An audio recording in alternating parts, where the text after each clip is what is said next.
ഈ വീഡിയോയിൽ ആദ്യമായിട്ട് നമ്മൾ അസർബൈജാൻ്റെ ഫ്ലൈറ്റ് അതിന് പുടിൻ ഇപ്പോൾ ഒരു അപ്പോളജൈസ് ഒരു മാപ്പ് അപേക്ഷ നടത്തിയിരിക്കുകയാണ്. വ്ളാഡിമിർ പുടിൻ അതിന് പുള്ളി പറഞ്ഞ ഒരു എക്സ്പ്ലനേഷൻ എന്ന് പറഞ്ഞാൽ അത് സംഭവിച്ചത്, അതായത് തുടരെയുള്ള ഉക്രൈൻ്റെ ഭാഗത്തുള്ള ഡ്രോൺ അറ്റാക്ക് മൂലം അവരുടെ എയർ ഡിഫൻസ് സിസ്റ്റം ഓപ്പൺ ആയിരുന്നു, ആക്റ്റീവ് ആയിരുന്നു എന്നാണ് പുള്ളി പറയുന്നത്. അപ്പം അതുകൊണ്ടാണ് ഇങ്ങനൊരു അപകടം സംഭവിച്ചത്. അത് പർപ്പസ്ഫുള്ളി ആരും വെടിവെച്ചിട്ടതല്ല. അവരുടെ air defence missile system active ആയിരുന്നതുകൊണ്ട് ഉക്രൈൻ്റെ സൈഡിൽ നിന്ന് വരുന്ന ഡ്രോൺ അറ്റാക്കിനെ തടയാൻ വേണ്ടിയിട്ട് അവർ കൃത്യമായിട്ട് ആ ഡയറക്ഷനിൽ ഇത് ആക്റ്റീവ് ചെയ്ത് വെച്ചിരുന്നു എന്നുള്ളതാണ്. അപ്പോൾ അത് കൃത്യമായിട്ടുള്ള ഏതെങ്കിലും ഇൻഫർമേഷൻസ്, അതായത് കമ്മ്യൂണിക്കേഷൻ ലാക്കിംഗ് മൂലമായിരിക്കും ഇത് സംഭവിച്ചിട്ടുണ്ടാവുക. അപ്പോൾ ആ രീതിയിലാണ് നമ്മളുടെ സിസ്റ്റം ആക്റ്റീവ് ആയതുകൊണ്ട് ആ രീതിയിൽ നിന്നാണ് അതിൽ നിന്നൊരു അറ്റാക്ക് പോയത്. മനസ്സിലാക്കാൻ പറ്റുന്നത് എയർ ഡിഫൻസ് സിസ്റ്റം അതിനെ അറ്റാക്ക് ചെയ്ത് താഴെ ഇട്ടിട്ടുണ്ട്. അതാണ് ഫ്ലൈറ്റ് ക്രാഷ് ആയിട്ടുള്ള റീസൺ. അസർബൈജാൻ ഇൽഹാം എലിയോവിനെ വിളിച്ച് പിന്നെ അതിനെക്കുറിച്ചുള്ള കണ്ടോളൻസ് അറിയിച്ചിട്ടുണ്ട്. ഫോണിലൂടെയാണ് രണ്ടുപേരും സംസാരിച്ചത്. അപ്പോൾ എന്തായാലും ആ വിഷയം ഒരു രീതിയിൽ ഒതുങ്ങി എന്ന് വിചാരിക്കാം. എന്തെങ്കിലും നടപടികൾ വേണമെന്നുണ്ടെങ്കിൽ അത് ഇനി അസർബൈജാന്റെ ഭാഗത്താണ് വരേണ്ടത്. അസർബൈജാൻ റഷ്യക്കെതിരെ അങ്ങനെ ഒരു നടപടി എടുക്കുമെന്ന് തോന്നുന്നില്ല. അപ്പോൾ അതുകൊണ്ട് ആ വിഷയം അതോട് കഴിയുന്നു. എന്തായാലും ജീവൻ നഷ്ടപ്പെട്ടവർക്ക് നഷ്ടപ്പെട്ടു, ഇനിയിപ്പോൾ അതിനകത്തൊന്നും പറഞ്ഞിട്ട് കാര്യമില്ല എന്നുള്ളതാണ്. എന്തായാലും റഷ്യയെ സംബന്ധിച്ചിടത്തോളം ഇതൊരു വൻ വീഴ്ചയാണ്, ഇങ്ങനെ ഉണ്ടാവാൻ പാടില്ല എന്നുള്ളതാണ്. ഇതിന്റെ ഇടയ്ക്ക് നടക്കുന്ന ഒരു കാര്യം എന്ന് പറഞ്ഞാൽ, ഈ നോർത്ത് കൊറിയയിലുള്ള കുറെ സോൾജേഴ്സ് റഷ്യക്ക് വേണ്ടി ഫൈറ്റ് ചെയ്യാൻ വേണ്ടിയിട്ട് ഇറങ്ങി തിരിച്ചിട്ടുണ്ടല്ലോ. അതിലിപ്പം ഉക്രൈൻ ഈ നോർത്ത് കൊറിയൻ സോൾജേഴ്സിനെ കൂട്ടം കൂട്ടമായിട്ട് വധിച്ചുകൊണ്ടിരിക്കുകയാണ്. അതാണ് സംഭവിച്ചുകൊണ്ടിരിക്കുന്നത്. കാരണം ഇവർ ശരിക്കും ഒട്ടും ട്രെയിൻഡ് അല്ല എന്നുള്ളതാണ്. അവർ വളരെ പുവർ ആയിട്ടുള്ള ആൾക്കാരായിട്ടാണ് മനസ്സിലാക്കാൻ പറ്റിയിരിക്കുന്നത്. അതുകൊണ്ട് തന്നെ അവർക്ക് എബിലിറ്റി, അതായത് ഈ യുദ്ധമുഖത്ത് അവരുടെ കഴിവ് വളരെ പരാജയപ്പെട്ട അവസ്ഥയിലാണ് പോകുന്നത്. ഇന്നലെ പോലും യുദ്ധമുഖത്ത് ഏതാണ്ട് 1000 നോർത്ത് കൊറിയൻ സോൾജേഴ്സിനെ ഉക്രൈൻ സോൾജേഴ്സ് വധിച്ചിട്ടുണ്ട് എന്നുള്ളതാണ്. ഇങ്ങനെയുള്ള വാർത്തകളാണ് പുറത്ത് വന്നുകൊണ്ടിരിക്കുന്നത്. ഏത് ഭാഗത്തും നോർത്ത് കൊറിയൻ സോൾജേഴ്സ് ആണ് വധിക്കപ്പെടുന്ന അവസ്ഥ ഉണ്ടാകുന്നത്. ഇത് ശരിക്കും റഷ്യക്ക് ഉണ്ടാകുന്ന ഒരു സെറ്റ് ബാക്ക് തന്നെയാണ്. ഇതിലൊരു പക്ഷേ റഷ്യൻ സോൾജേഴ്സ് ആയിട്ടുള്ള കുറച്ച് ആൾക്കാരെ ഒരു പക്ഷേ പുടിൻ സേവ് ചെയ്തേക്കാം ഈ ഒരു രീതിയിൽ. പക്ഷേ ഇതിൽ ഏറ്റവും വലിയ നഷ്ടം സംഭവിക്കുന്നത് നോർത്ത് കൊറിയക്കാണ്. കാരണം നോർത്ത് കൊറിയ വലിയ വീരവാദമൊക്കെ മുഴക്കിക്കൊണ്ട് എപ്പോഴും മിസൈലൊക്കെ വിട്ട് US-നെയൊക്കെ വെല്ലുവിളിക്കുന്ന ടീമാണ് ഈ നോർത്ത് കൊറിയ, വലിയ മിസൈലുകളൊക്കെ പരീക്ഷിച്ചുകൊണ്ട്. പക്ഷെ അവിടെ ഈ മിസൈൽ പരീക്ഷണം മാത്രമേ ഉള്ളൂ എന്നുള്ളതാണ് ഇപ്പം പൊതുവിൽ ലോകത്ത് മനസ്സിലാക്കാൻ പറ്റുന്നത്. മിസൈൽ പരീക്ഷണം മാത്രം വെച്ചിട്ട് കാര്യമൊന്നുമില്ല. അതായത് അവിടെയുള്ള സോൾജേഴ്സിന് അത്രയും കെൽപ്പില്ല എന്നുള്ളതാണ് മനസ്സിലാക്കാൻ പറ്റുന്നത്. North Korea exposed. അതിന് ഈ റഷ്യയെ സഹായിക്കുന്ന പേരിൽ പുള്ളി കുറെ സോൾജേഴ്സിനെ ഇറക്കി വിട്ടു. പക്ഷെ അവര് സ്വയമേ എക്സ്പോസ്ഡ് ആവാണെന്നുള്ളതാണ് ഇതിൽ നിന്ന് മനസ്സിലാക്കാൻ പറ്റിയത്. ഇത് ശരിക്കും പറഞ്ഞാൽ നോർത്ത് കൊറിയയ്ക്ക് ഒരു സെറ്റ് ബാക്ക് ആണ്. റഷ്യ ഉക്രൈൻ വാറിൽ നോർത്ത് കൊറിയൻ സോൾജേഴ്സ് പെർഫോം ചെയ്യുന്നില്ല എന്നുള്ള നിലയിൽ റഷ്യക്ക് ഒരു പരാജയമായാലും, അല്ലാതെ റഷ്യക്ക് ഇതിനകത്ത് വേറെ പരാജയമൊന്നുമില്ല. കാരണം മരിക്കുന്നതെല്ലാം നോർത്ത് കൊറിയൻ സോൾജേഴ്സ് ആണല്ലോ. ഇതിൽ കൃത്യമായിട്ടുള്ള ഒരു തോൽവി ഏറ്റുവാങ്ങുന്നത് നോർത്ത് കൊറിയയാണ്. കാരണം അവര് എക്സ്പോസ്ഡ് ആണ്, അവർ തുറന്നു കാണിക്കപ്പെട്ടിരിക്കുകയാണ്. അപ്പൊ അതിനകത്ത് അവരുടെ സോൾജേഴ്സിന് കഴിവില്ല, വെൽ ട്രെയിൻഡ് അല്ല എന്നുള്ളതാണ്. അത് വെൽ ട്രെയിൻഡ് മിലിറ്ററി അല്ല നോർത്ത് കൊറിയ. അതാണ് മൊത്തത്തിൽ മനസ്സിലാക്കാൻ പറ്റുന്നത്. ഷെയ്ഖ് ഹസീന ഒരു സ്റ്റേറ്റ്മെന്റ് പുറത്തുവിട്ടിരിക്കുകയാണ്. അതായത് ബംഗ്ലാദേശ് ഇന്ത്യക്കെതിരെ എടുത്തിരിക്കുന്ന നടപടി അത് വളരെ ദയനീയമാണ്. കാരണം അവർ പറയുന്നത് ബംഗ്ലാദേശ് ഇന്ത്യയെ ഡിപ്പെൻഡ് ചെയ്ത് ജീവിക്കുന്ന ഒരു രാജ്യമാണ്. കാര്യം അതിനകത്ത് ഉപ്പ് മുതൽ കർപ്പൂരം വരെ അവർ കുറെ ലിസ്റ്റുകളൊക്കെ പറയുന്നുണ്ട്. Rice, onion, garlic, sugar, cereals, cotton, refined petroleum, electronics, ഇങ്ങനെ കുറെ കാര്യങ്ങൾ അവർ ലിസ്റ്റ് ചെയ്യുന്നുണ്ട്.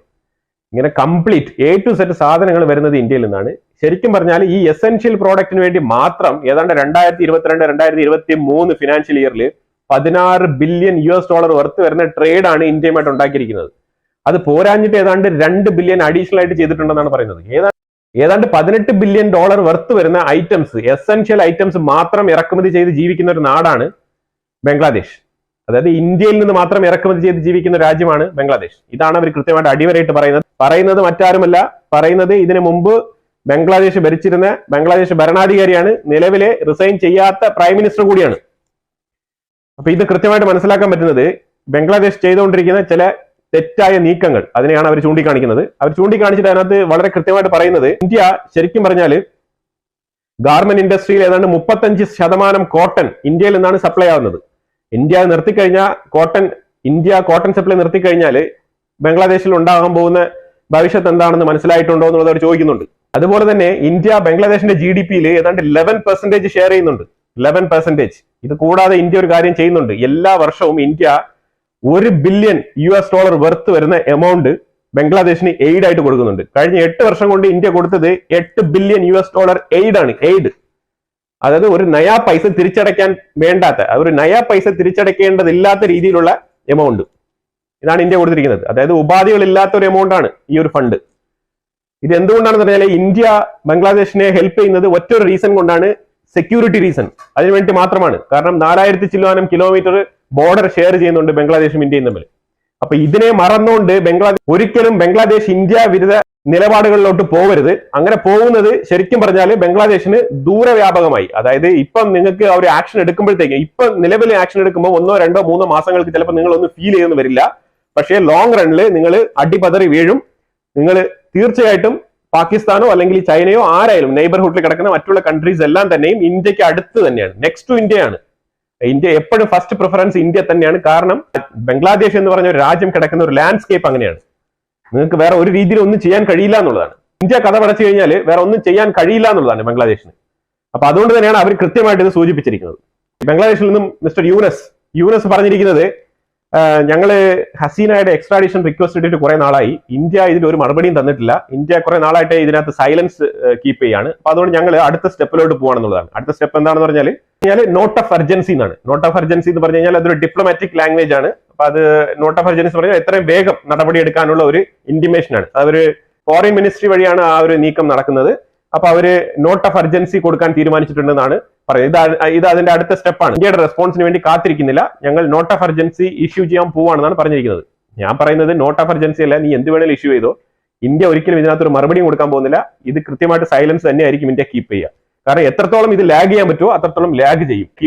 ജാനുവരി എൻറ്റയർ മന്ത് ഇന്ത്യ ഇങ്ങനെ തന്നെയായിരിക്കും മുന്നോട്ട് പോകുന്നത്. ഈ കാണുന്ന ഒരു ഇമേജ് മൊസാംബിക്കിലെയാണ്. മൊസാംബിക് എന്ന് പറയുമ്പോഴത്തേക്കും ഒരു ആഫ്രിക്കൻ സ്റ്റേറ്റ് ആണ്. അപ്പൊ അതിൽ അവിടെ ഒരു ഇലക്ഷൻ നടപ്പുണ്ടായിരുന്നു. അപ്പൊ ഇലക്ഷൻ കഴിഞ്ഞ പാട് തന്നെ അവിടെ തമ്മിൽ തല്ലാണ്. ഇലക്ഷനിൽ പങ്കെടുത്ത 2 പാർട്ടികളുടെയും അനുയായികൾ തമ്മിൽ കൂട്ടത്തല്ലാണ്. ഈ കൂട്ടത്തല്ലിൽ സംഭവിച്ചത് ഏതാണ്ട് 300ഓളം ആൾക്കാർ കൊല്ലപ്പെട്ടു എന്നുള്ളതാണ്. ഇത് ഒരു അതിദാരുണമായ സംഭവമായിട്ടാണ് ആഫ്രിക്കൻ റീജിയനിൽ കരുതപ്പെടുന്നത്. കാരണം ഈ ഇടപ്പെട്ട കാലത്ത് നടന്ന ഏറ്റവും വലിയ രാഷ്ട്രീയ കൊലപാതകങ്ങളിൽ ഈ ഒരു ഇൻസിഡന്റ് ആണ് ഏറ്റവും ഉയർന്ന നിരക്കിലുണ്ടായ കൊലപാതകങ്ങളും എടുത്തു പറയത്തക്ക രീതിയിലുള്ള ഒരു ഇൻസിഡന്റുമായിട്ട് സംഭവിച്ചത്. അടുത്ത് നമ്മൾ പ്രധാനമായിട്ട് നോക്കേണ്ട ഒരു വിഷയം എന്ന് പറഞ്ഞാൽ പാകിസ്ഥാൻ, അഫ്ഗാനിസ്ഥാൻ ആണ്. അഫ്ഗാനിസ്ഥാൻ ഏറ്റവും കൂടുതൽ ഇന്ത്യയുമായിട്ട് ഒരു ക്ലോസർ കോൺടാക്റ്റിൽ വരാനാണ് ശ്രമിക്കുന്നത്. കാരണം ഇത് അവരുടെ ഒരു ഡിപ്ലോമസിയുടെ ഭാഗമായിട്ട്, അതായത് പാകിസ്ഥാനെ ചെറുക്കാനുള്ള ഒരു ഡിപ്ലോമസിയുടെ ഭാഗമായിട്ടാണ് ഈ ഒരു സ്റ്റാൻഡ്, ഈ ഒരു നിലപാട് അവരെടുക്കുന്നത്. അപ്പൊ അത് അവർ കൃത്യമായിട്ട് പറഞ്ഞിരിക്കുന്ന പറഞ്ഞാൽ റിറ്റാലിയേഷൻ സ്ട്രൈക്ക്, അതായത് അഫ്ഗാനിസ്ഥാൻ പാകിസ്ഥാനിലേക്ക് തിരിച്ചടി കൊടുക്കുകയുണ്ടായി. അത് നമ്മൾ കഴിഞ്ഞ വീഡിയോയിൽ നമ്മൾ പറഞ്ഞിട്ടുണ്ടായിരുന്നു പാകിസ്ഥാൻ ചെയ്ത അതിക്രമം എന്താണെന്നുള്ളത്. പാകിസ്ഥാൻ അഫ്ഗാനിസ്ഥാനിലേക്ക് കടന്നു കയറി ഡ്രോൺ അറ്റാക്കാണ് അവർ ചെയ്തത്. അതായത് ഫ്ലൈറ്റുകൾ കൊണ്ടുവരികയും, അതായത് അവർ ഹൈ എഫിഷ്യൻസി ഉള്ള ഡ്രോൺ ചൈനയിൽ നിന്ന് പർച്ചേസ് ചെയ്ത് ആ രീതിയിലാണ് അവർ അറ്റാക്ക് നടത്തിയത്. കാരണം ഈ ഒരു അഫ്ഗാനിസ്ഥാൻ പാകിസ്ഥാൻ സൈഡിൽ കിടക്കുന്ന ഒരു ബോർഡർ എന്ന് പറഞ്ഞു കഴിഞ്ഞാൽ അതൊരു ഹൈപ്പോത്തറ്റിക്കൽ ബോർഡറാണ്. കാരണം അവിടെ പല സ്ഥലങ്ങളിലും കൃത്യമായിട്ട് ബോർഡർ ലൈൻ ഇല്ല എന്നുള്ളതാണ് നമുക്ക് മനസ്സിലാക്കാൻ പറ്റുന്നത്. ഖൈബർ പഖ്തൂൺവ എന്ന് പറയുന്ന ആ ഭാഗത്താണ് ഈ ഒരു പഷ്തൂൺ സംസാരിക്കുന്ന പട്ടാൻസ് ഉള്ളത്. പട്ടാൻസിന്റെ മേഖലയാണ് ശരിക്കും പറഞ്ഞാൽ ഈ ഒരു പാകിസ്ഥാനും അഫ്ഗാനിസ്ഥാനും ഷെയർ ചെയ്യുന്ന ആ ഒരു ലാൻഡ്. അപ്പൊ അവിടെ പല സ്ഥലങ്ങളിലും കൃത്യമായിട്ടുള്ള ബോർഡർ ഇല്ല. അഫ്ഗാനിസ്ഥാൻ ഇതിൽ പല സ്ഥലങ്ങളും അവരുടേതാണെന്ന് അവകാശം പറയുന്നുണ്ട്. അതുപോലെ തന്നെ പാകിസ്ഥാനും അവരുടെ സൈഡിൽ നിന്ന് കുറെ സ്ഥലങ്ങൾ അവർ അവകാശം പറയുന്നുണ്ട്. അപ്പൊ അവിടെ ക്ലിയർ ആയിട്ടുള്ള ഒരു വ്യക്തമായിട്ടുള്ള ബോർഡർ അവിടെ ഇല്ല എന്നുള്ളതാണ്. അപ്പൊ ഇതിനകത്ത് സംഭവിച്ചെന്ന് പറഞ്ഞാല് അഫ്ഗാനിസ്ഥാൻ അവരുടെയാണെന്ന് അവകാശപ്പെടുന്ന സ്ഥലത്ത് പാകിസ്ഥാൻ ഓൾറെഡി കുറെ പോസ്റ്റുകൾ, അവരുടെ മിലിറ്ററി പോസ്റ്റുകൾ സ്ഥാപിച്ചിട്ടുണ്ടായിരുന്നു. അപ്പൊ കൃത്യമായിട്ട് കുറെ മിലിറ്ററി പോസ്റ്റുകൾ അഫ്ഗാനിസ്ഥാൻ അവരുടേത് അറ്റാക്ക് ചെയ്ത് കളഞ്ഞിട്ടുണ്ട്. അതായത് പാകിസ്ഥാനികളുടെ മിലിറ്ററി പോസ്റ്റുകൾ കുറെ എണ്ണം അഫ്ഗാനിസ്ഥാൻ ഇന്ന് അടിച്ചു കളഞ്ഞിട്ടുണ്ട്.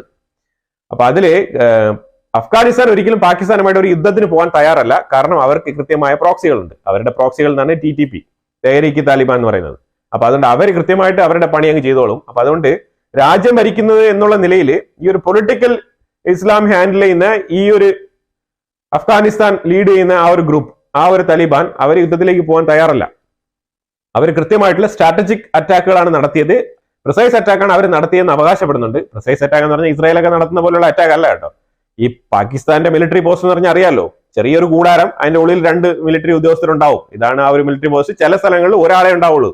അപ്പൊ അതിൽ കൃത്യമായി ഗവൺമെന്റ് ഉദ്യോഗസ്ഥരെയൊക്കെ അവർ ഒഴിപ്പിച്ചിട്ടാണ് ഈ ഒരു പോസ്റ്റുകൾ മാത്രമാണ് അടിച്ച് കളഞ്ഞിരിക്കുന്നത്. അതിന്റെ കുറെ മിലിറ്ററി പോസ്റ്റുകൾ മാത്രം അടിച്ച് കളഞ്ഞിട്ടുണ്ട്. അപ്പൊ അതിൽ സിവിലിയൻസോ അങ്ങനെ ആർക്കും അത്ര വലിയ കാഷ്വാലിറ്റീസ് ഒന്നും ഉണ്ടായിട്ടില്ല എന്നുള്ളതാണ്. ഇതിന് അഫ്ഗാനിസ്ഥാൻ മറുപടി കൊടുക്കുന്നത് TTP വഴിയായിരിക്കും, തെഹരീക്ക് താലിബാൻ വഴിയായിരിക്കും തീർച്ചയായിട്ടും മറുപടി കൊടുക്കുക എന്നുള്ളത്. ഇത് അവരുടെ ഒരു ഫോർമൽ നടപടി മാത്രമാണ്.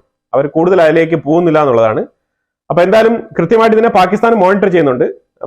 ഇന്ത്യയുമായിട്ട് കൂടുതൽ റിലേഷൻഷിപ്പ് മെച്ചപ്പെടുത്തണമെന്ന് ഈ അഫ്ഗാനിസ്ഥാൻ ആവശ്യപ്പെട്ടിട്ടുണ്ട്. പക്ഷെ അതിന്റെ മറുപടി ഒന്നും ഇന്ത്യ കൊടുത്തിട്ടില്ല. അഫ്ഗാനിസ്ഥാനിൽ അമേരിക്ക വിട്ടൊഴിഞ്ഞ് താലിബാൻ അവിടെ വന്ന സമയത്തേക്കും ഇന്ത്യ കുറച്ച് ആശങ്കയോട് തന്നെയാണ് അതിനെ കണ്ടിരുന്നത്.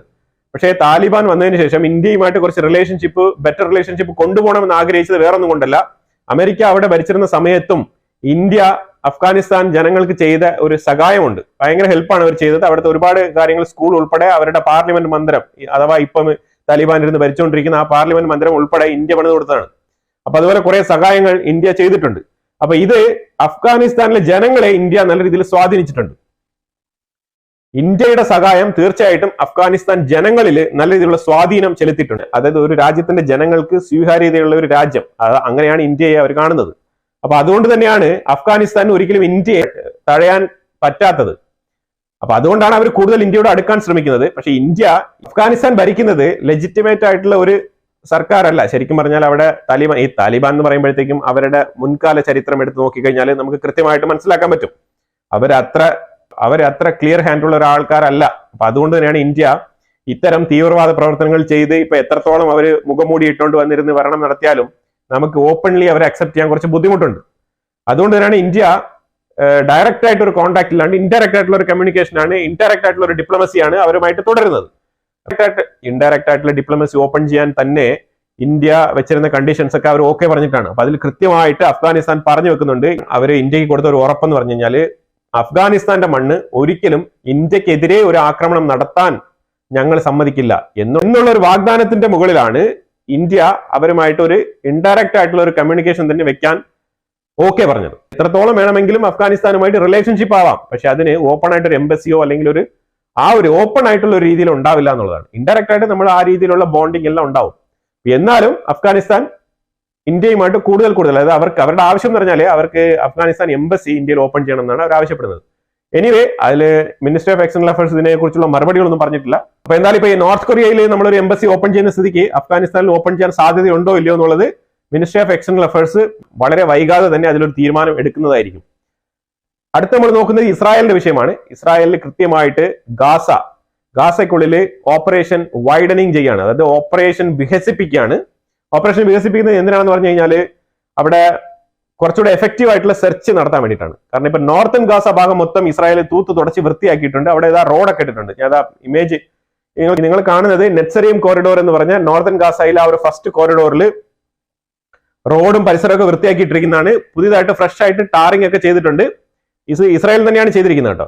അപ്പൊ അവിടെ ഇനി അവിടെ അറ്റാക്ക് ഒന്നും നടത്താനില്ല. കാരണം അവിടെ ഇനി ബിൽഡിങ്സ് ഒന്നും ഇല്ല കേട്ടോ. അവിടെ അടിച്ച് തൂത്ത് വൃത്തിയാക്കിയിട്ടിരിക്കുകയാണ്. ഇവിടെ ഈ ടാറിംഗ് നടത്തിയിരിക്കുന്ന ഭാഗത്ത് എന്താണ് ചെയ്യാൻ പോകുന്നത് പറഞ്ഞാൽ ഇവിടെ IDFന്റെ മിലിറ്ററി ബേസ് ടെമ്പററി എന്നാണ് പറയുന്നത്. പക്ഷേ ടെമ്പററി ആയിട്ട് ഇസ്രായേൽ ഒരിക്കലും ഒരു കാര്യം ചെയ്യാറില്ല. അവിടെ പെർമനന്റ് ആയിട്ട് തന്നെ അവിടെ മിലിറ്ററി ബേസ് കൊണ്ടുവരാൻ പോവാണ്. പിന്നെ ആദ്യമേ തന്നെ പെർമനന്റ് മിലിറ്ററി ബേസ് എന്നൊക്കെ പറഞ്ഞു കഴിഞ്ഞാൽ എന്തെങ്കിലുമൊക്കെ ഓപ്പോസിഷൻ ഒക്കെ വരുമല്ലോ. അപ്പൊ അതുകൊണ്ട് തന്നെ IDF പറഞ്ഞിരിക്കുന്നത് ടെമ്പററി എന്നാണ് പറഞ്ഞിരിക്കുന്നത്. പക്ഷേ ടെമ്പററി അല്ല, അത് പെർമനന്റ് ആണ്. ഓൾറെഡി തന്നെ നോർത്തൺ സൈഡിൽ ആ ഗാസ ഇസ്രായേൽ ആ ഒരു കോർണർ ഭാഗത്ത് തന്നെ ഒരുപാട് മിലിറ്ററി പോസ്റ്റുകൾ ഓൾറെഡി തന്നെ ഇസ്രായേൽ സ്ഥാപിച്ചിട്ടുണ്ട്. അവിടെയൊക്കെ ആ ഭാഗത്തൊക്കെ വീടുകൾ വെച്ച് കൊടുത്തിട്ടുണ്ടെന്നുള്ളതാണ്, അതായത് IDF ഉദ്യോഗസ്ഥർക്കുള്ള വീടുകൾ. അതുപോലെ തന്നെ നെറ്റ്സറിയം കോറിഡോറിലേക്ക് ഇപ്പോൾ വന്നിരിക്കുകയാണ്. ഇനി അതിൽ കൂടുതൽ സെൻട്രൽ ഗാസയിലോട്ട് ഇവർക്ക് പരേഡ് നടത്താനും സെൻട്രൽ ഗാസയെ കൂടുതൽ എഫക്റ്റീവ് ആയിട്ട് മോണിറ്റർ ചെയ്യാനും ഇവിടെ നിന്ന് സാധിക്കും. ഇനിയിപ്പം കുറച്ചുകൂടെ എളുപ്പത്തിൽ വേഗത്തിൽ IDF ഉദ്യോഗസ്ഥർക്ക് ഇതിന്റെ ഗാസയെ മോണിറ്റർ ചെയ്യാൻ സാധിക്കും എന്നുള്ളതാണ് ഒരു പദ്ധതി കൊണ്ട് ഉദ്ദേശിക്കുന്നത്. ഇന്ന് ലെബനാനിനുള്ളിൽ ഒരു ഓപ്പറേഷൻ നടത്തിയിട്ടുണ്ട്. അതിൽ 100 മീറ്റർ റദ്വാൻ ഫോഴ്സിന്റെ ഒരു ടണൽ കണ്ടെത്തിയിട്ടുണ്ട്. അത് സദൻ ലെബനാൻ ഭാഗത്താണ്. അത് മൊത്തത്തിൽ ഡിസ്ട്രോയ് ചെയ്തിട്ടുണ്ട്. അവിടെ നിന്ന് കുറച്ച് വെപ്പൺസ് ഒക്കെ സീസ് ചെയ്ത് എടുത്തിട്ടുണ്ട്. സ്റ്റിൽ ലെബനാനിൽ ഈ റദ്വാൻ ഫോഴ്സ് ഇതേപോലത്തെ ചെറിയ ഈ പരിപാടികളൊക്കെ അവിടെ നടത്തുന്നുണ്ട് എന്നുള്ളതാണ്, അതായത് ഈ ഹെസ്ബുള്ളയുടെ ആൾക്കാർ. അപ്പൊ അത് കൃത്യമായിട്ട് കണ്ടെത്തി അതിനെ ഡിസ്ട്രോയ് ചെയ്തിരിക്കുകയാണ്. ഇറാന്റെ ഉള്ളില് ഒരു സർക്കാരിനോടും അതായത് ഈ ഒരു IRGCയോടും അവിടുത്തെ മിലിറ്ററി ഫോഴ്സിനോടും തന്നെ ഒരു വിശ്വാസക്കുറവ് ജനങ്ങൾക്കും ഏർപ്പെട്ടിട്ടുണ്ട്, ആ ഗവൺമെന്റിന്റെ ചില മെമ്പേഴ്സിനും ഏർപ്പെട്ടിട്ടുണ്ട്. അപ്പൊ അതുകൊണ്ട് പെട്ടെന്ന് തന്നെ ഈ സാറ്റർഡേ, അതായത് ഈ ശനിയാഴ്ച മുതൽ തന്നെ അവർ എമർജൻസി ആയിട്ടാണ് അവരുടെ ഒരു പരേഡ് വിളിച്ചു കൂട്ടിയത്, മിലിറ്ററി പരേഡാണ് വിളിച്ചു കൂട്ടിയത്. അപ്പൊ അവരൊരു മിലിറ്ററി ഷോ നടത്തുകയുണ്ടായി. അവരുടെ ആയുധങ്ങളും ഒരു മിസൈൽ പരീക്ഷണവും അങ്ങനെ കുറച്ച് മിലിറ്ററി മാർച്ച് പാസ് ഒക്കെ നടത്തി അവരവിടെ കുറച്ച് ഡെമോൺസ്ട്രേഷൻ കാണിക്കുകയുണ്ടായി. ഇതിലൊക്കെ എന്ത് കാര്യമാണുള്ളത്? അടി ഉറപ്പാണ്. എന്ത് മിലിറ്ററി പരേഡ് കാണിച്ചിട്ടും ഒരു കാര്യമില്ല എന്നുള്ളതാണ്. അതിലുപരിയായിട്ട് അടുത്ത് ഇറാനിൽ സംഭവിച്ചുകൊണ്ടിരിക്കുന്ന പറഞ്ഞാൽ അവിടുത്തെ പവർ കട്ട് നമ്മൾ പല വീഡിയോകളിൽ പറഞ്ഞിട്ടുണ്ട്. അപ്പൊ അതുകൊണ്ട് തന്നെ ഈ പവർ കട്ട് അതിരൂക്ഷമായിട്ട് പോകുന്ന ഒരു സാഹചര്യത്തിൽ സിമന്റ് ഫാക്ടറികൾ, ഈ സിമന്റ് ഫാക്ടറി എന്ന് പറയുമ്പോഴത്തെ ക്രഷർ അല്ലേ, ഈ കല്ലൊക്കെ പൊട്ടിച്ചിട്ടാണല്ലോ ഇത് സാമാന്യ പ്രോസസ്സിങ് അങ്ങനെയാണ്. അപ്പൊ അത് സിമെന്റ് ഫാക്ടറികൾ അടച്ചു പൂട്ടിയിരിക്കുകയാണ്. ഇപ്പം സിമെന്റ് ഫാക്ടറിക്ക് ഒരുപാട് യൂണിറ്റ് കറണ്ട് ആവശ്യം വരുന്നതുകൊണ്ട് തന്നെ അത്രയും ഹൈ ലെവലിൽ ഉപയോഗിക്കാൻ പറ്റുന്നില്ല.